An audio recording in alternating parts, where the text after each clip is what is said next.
Цаана өгтөдөө салангаа агшнаа бүгд хамтдаа нэгэн зургийг харцгаая. Европ, Александр хаан, Домог гэжсэн мэн те. Энэ ямар улс вэ? Грек улс. Тэгвэл Грек маань юугаар алдартай ах нь вэ? Александр хаанаараа алдартай байх нэ. За тэгвэл бүгдээрээ дараагийн газрын зургийг харцгаая. Европ, хүчирхэг айрам, Колизей, Паплам мөн одоогийн Итали улсын нийслэл. Тэгвэл энэ ямар улс вэ? Ром байх нэ. За тэгвэл найзуудаа бид нэр өмнөх түүхүүд дээрээ Израиль улс хоёр хуваагдсан тухай сурсан шүү дээ. Та нар санаж байна уу? Хойд Израиль, өмнөд Юда гэж хуваагдсан тийм ээ.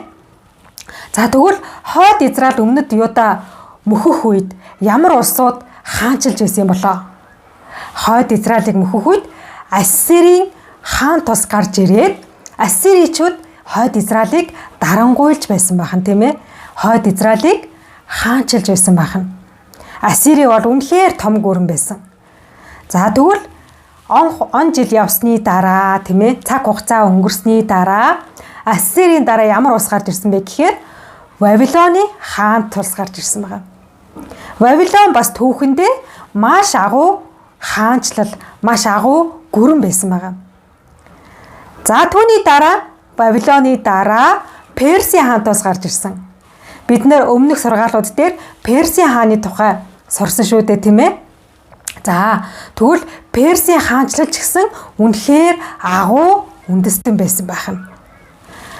За мөн цаг хугацаа явсны дараа агуу Персийн дараа ямар улс гарч ирсэн бэ гэхээр Грек, Ромын хаанчлал гарч ирсэн байна. Үнэхээр гайхалтай байгааз. Тэгэхээр бүгдээ эндээс юу сурч болох вэ найзуудаа? Бурхан энэ дэлхийн бүх улс гүрнийг бурхан захирдаг байх нэ. Тийм ээ? Бурхан энэ дэлхийн өчүүхэн жижиг улсыг заримдаа агуу үндэстэн болгож ашигладаг.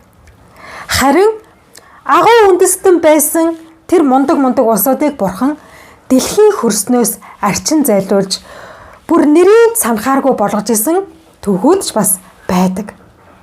Тэгвэл бурхан энэ ертөнцийн бүхий л түүхийг бурхан удирддаг байна. Бурхан өнгөрсөн цагтж, одоодч, ирээдүйдч бурхан өөрийнхөө ажлыг хийсээр байх мундаг бурхан байгаа тийм ээ. Тэгвэл энэ дэлхийн бүх түүхийг хэн удирддаг байх нь вэ? Яг зөв бидний итгэдэг бурхан эзэн маань түүхийг эхнээс нь төгсгөл хүртэл удирддаг байна. Тэгвэл Монголын түүхийг ч гэсэн бурхан удирдсан болов? Мэдээж Монголын түүхийг ч гэсэн бурхан удирдсан байна. За өнгөрсөн Библийн түүхээр бүгдээрээ Персийн хаадуудын тухай үзсэн тийм ээ. Тэгвэл бүгдээрээ нэгэн зүйлийг хамт сурцгаая. Тэрнээсээ өмнө хамтдаа Библиэд илгээд дуулал 103-ийн 19-р ишлэлийг хамтдаа чангаар уншицгаая. 3 Эзэн Синтигээ тэнгэрт заалсан бөгөөд түүний хаанчлал бүхнийг захирдаг. За бүгдээрээ дахиад нэг удаа уншъя. Эзэн Синтигээ тэнгэрт заалсан бөгөөд түүний хаанчлал бүхнийг захирдаг. Амен. Тэгвэл Персийн хаанчлал удаан тогтсон болов? Цаг хугацаа өнгөрөн одох үед Персийн хаанчлал ч гэсэн аажмаар суларч Персийн хаан тус мөхсөн байгаа.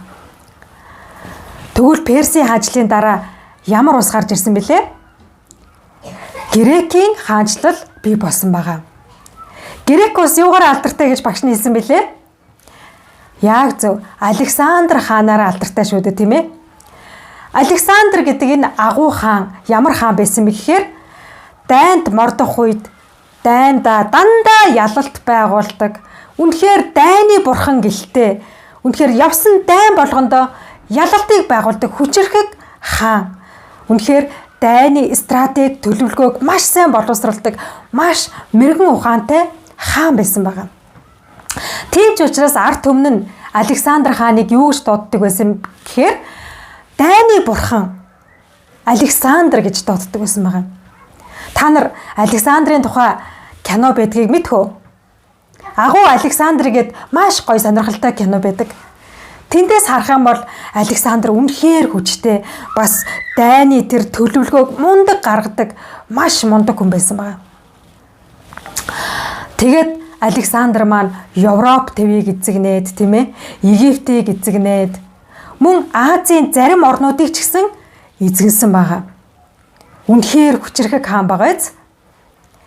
Ингээд Александр хааны нэр алдар дэлхийд даяар төгөн тархсаар хүмүүс Александр хааныг Персийн хаан, агуу Персийн хаан гэж өргөмжилсөн байдаг. Тэгвэл Персийн дараагийн улс бол Грек шүү дээ, тийм ээ. Тийм учраас хүмүүс юу гэж ярьдаг вэ гэхээр энэ бол Персийн, агуу Персийн үргэлжлэл байна. Энэ бол үнэхээр агуу дайны бурхан байна гэж Александр хааныг өргөмжилдэг байсан. Александр хаанд нэг мөрөөдөл байсан. Тэр юу гэж? Энэ дэлхийн бүх хүмүүсийг нэг хэлтэй болоосой гэж мөрөөддөг байсан байгаа. Александр хаан маань грек хүн байсан учраас энэ дэлхийн маш олон хүмүүсийг грекээр яриасай гэж хүссэн. Тийм учраас Александр хаан ямар зүйлд нөлөөсөн бэ гэхээр хэл, соёл, боловсрол, шашин эдгээр зүйлүүдэд Александр хаан өөрийн хүч нөлөөгөө харуулсан байгаа. Үнэхээр Александр хааны мөрөөдөл биелээд Грек улс хүчирхэгжих тусам ойр хавийн улс гүрнүүд нь Грек улсыг сурч эхэлсэн байгаа. Грек хэлийг. Грекийн соёлыг сурсан, грек хэлийг сурсан, тийм ээ? Грекийн боловсролоос сурсан, мөн грекийн шашнаас хүртэл хүмүүс сурч байсан байгаа. Яагаад гэвэл агуу Александрт итгэдэг байсан учраас, агуу Александрыг шүтдэг байсан учраас, тийм ээ? Мөн агуу Александрын тушаал байсан учраас хүмүүс ийм том гүрний соёл, боловсрол, шашин, хэлийг сурхаас өөр аргагүй байсан байгаа. Тэгвэл найзуудаа, багш нь сая хэлсэн шүү, тийм ээ? Бурхан түүхийг удирддаг гэж. Тэгвэл Ассир, Вавилон, Перс улс мөксний дараа бурхан яагаад Грек улсыг бий болгосон юм болоо? Яагаад Грекийн хаант улсыг ийм хүчирхэг болгосон юм болоо? Яагаад гэвэл Грек улс маань хэлийг түгээсэн байгаа, тийм ээ? Грек хэлийг. Өөр орны хэлээр хүмүүс ярьдаг байсан учраас орчуулагч хэрэгтэй шүү дээ, тийм ээ? Тэгэхээр тэр болгон орчуулагч олддгүй байсан учраас хүмүүс грек хэлийг сурхаас өөр аргагүй байсан. Тэгвэл хожим нь Есүс Христийн сайн мэдээг тунхаглуулахын тулд Бурхан грекийг хүчирхэгжүүлсэн байна. За тэгвэл Александр хаан нас барсны дараа Грек улс маань аажмаар суларсан байгаа хүчин. Грек улсын хүч сулармагц ямар улс хүчирхэгжиж эхэлсэн бэ гэхээр Ромын хаант улс хүчирхэгжиж эхэлсэн байгаа. Ромын хаант улс үнэхээр төмөрт хуйд дөмссөн мундаг цэргүүдтэй, үнэхээр дайнд бас гарамгай жанжингуудтай маш мундаг тийм улс байсан байгаа. Тэгээд Ромын хаант улс хүчирхэгжих үедээ ямар ажлыг хийсэн бэ гэхээр зам тавьж эхэлсэн байгаа. Яагаад гэвэл ямарваа нэгэн мэдээг хурдан авахын тулд тэд нэр зам тавьж эхэлсэн байгаа. Шороотой, хотгоор гүйдгэр газраар явхаар чинь Барта ихтэй газраар явхаар чинь цаг алдсан шүү дээ, тийм ээ? Тэгээд ч дээр үед ухаалаг утас гэж байгаагүй учраас, онгоц байгаагүй учраас, бас машин тэрэг байгаагүй учраас яасан байх нь вэ? Тэд нэр морин тэрэгтэй эсвэл морьтой элчийг илгээдэг байсан байгаа. Магадгүй тэр зам нь үнэхээр саад бэрхшээлтэй бол тэр элч маш олон хоног явж ирэх шаардлагатай байсан, тийм ээ? Энэ нь ромчуудад маш төвөгтэй санагдсан учраас ромчууд маань одоо биднийхээ ярих юм бол асфальтын зам, тийм ээ? Цементэн зам. За багш нь та нарт бүр ойлгомжтой болгохын тулд ярьж байгаа шүү. За ромчууд маань Барта ихтэй замыг бүгдийг сайхан тэгшилж янзлаад зам тавьж эхэлсэн байна. Тэгээд зам маань ямар ч Барта саадгүй болох юм бол яах вэ? Элч маань морьтойгоо шууд давхиж ирээд шууд хурж ирэх ямар ч саадгүй болно шүү дээ, тийм ээ? Цаг хугацаа ч гэсэн хэмнэн. Тийм учраас ромчууд мэдээгээ хурдан авахын тулд замыг тавьж эхэлсэн байгаа. Үүгээр дамжуулаад бүх зам Ромоор дамждаг болсон байна. Хаашаа явсан заавал Ромоор дамжих тийм зам тавигдсан байгаа. Маш олон зам тавигдсан байгаас найзуудаа. За, тэгвэл найзуудаа Бурхан яагаад Ромын хаант улсыг, Грекийн хаант улсыг гаргаж ирсэн байх нь вэ? Грекийн хаанчлалаар дамжуулаад Бурхан хэлийг нэг болгосон тийм ээ. Грек хэлтэй маш олон үндэстнүүд бий болсон. Харин Ромын хаанчлал гарах үед Бурхан Ромоор дамжуулаад зам тавьж эхэлсэн байна. Тэгээд хожим нь Есүс Христийн сайн мэдээг дамжуулахын тулд зам хэрэгтэй тийм ээ. Тэр замаар хүмүүс маш хурдан наашаа цаашаа явах боломжтой учраас сайн мэдээ тараахад ямар ч төвөггүй болсон байгаа. Мөн хүмүүсийн ихэнх нь грекээр ярьдаг учраас сайн мэдээ ярихад орчуулагч хэрэгтэй байх нь хэрэггүй тийм ээ. Грекээр ярихад л Есүсийн тухай сайн мэдээг хүмүүс хүлээж авч ойлгож чадхаар болсон байна. Тэгвэл найзуудаа Бурхан үнэхээр агуу байгаа биз? Бурхан зарим улсыг мөхөөж, харин зарим улсыг өндөрт гаргахдаа тэр улсуудаар дамжуулаад Бурхан ажиллаа хийсэн байна. Хичнээн Грекийн агуу хаанчлал, Ромын агуу эзэнт гүрэн гарч ирсэн ч гэсэн арт түмэн зов чаналсаар байсан байгаа.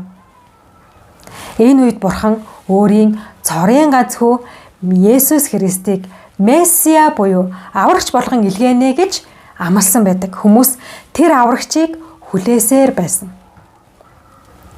Тэгвэл найзуудаа бид нар яах ёстой юм болоо? Өнөөдөр Бурхан бидний нүдэнд харагдаж байна уу? Магадгүй зарим найзууд маань Бурхан миний нүдэнд харагдахгүй байгаа юм чинь, би Бурханы дуу хоолойг сонсож чадахгүй байгаа юм чинь гэд Бурханд итгэдэггүй найзууд зөндөө байдаг те. Хэдий Бурхан бидний нүдэнд харагддаггүй, чихэнд сонсогддаггүй ч гэсэн бид нар нүдээ нэгээд сайн харах юм бол нөхцөл байдлуудаар дамжуулаад тийм ээ, эргэн тойронд болж байгаа юмс үзэгдлээр дамжуулаад бид нар Бурхан байдгийг хэлбэрхаан таньж мэдэж чаддаг байгаа. Тэгвэл бид нар дахин ирэх Есүсийг хүлээж байгаа хүмүүс тийм ээ.